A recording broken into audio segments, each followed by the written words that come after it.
TV দিল লক্ষ্মীর ভান্ডার রে, খুশি হইল সব ভাবিরা। ভুল বলে দেবেন, সুবহানাল্লাহ বলতে হয়।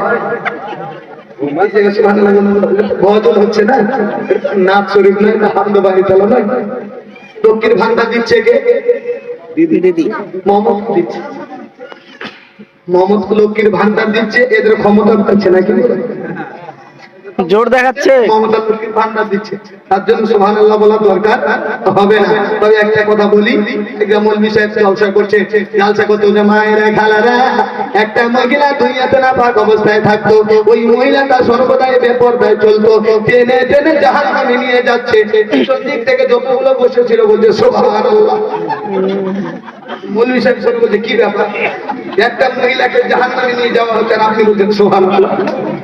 এরকম তো সুবহানাল্লাহ কিন্তু বলা যাবে না।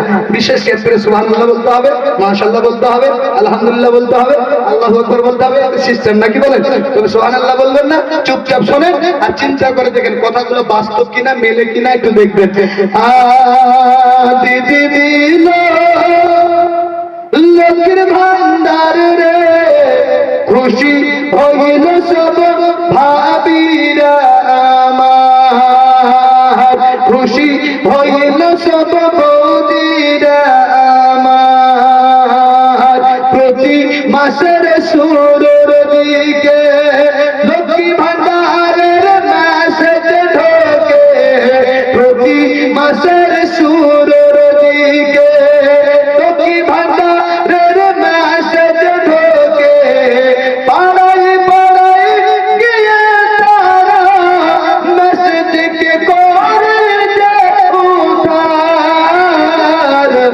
দিদি দিল লক্ষ্মীর ভান্ডার রে, খুশি হইল সব ভাবিরা আমার।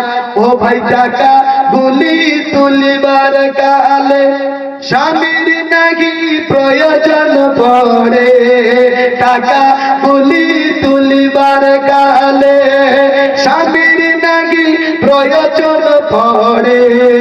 টাকা তুলে খরচ করে স্বামী পাইল না খবর। দিদি দিল লক্ষ্মীর ভান্ডার রে, খুশি হইল সব ভাবিরা আমার। যতক্ষণ থেকে উঠেছি যে যেটা আরজি করেছেন আমি পূরণ করে দিয়েছি। এবার আমরা দরুদ পড়বো, দাঁড়িয়ে সালাতু সালাম।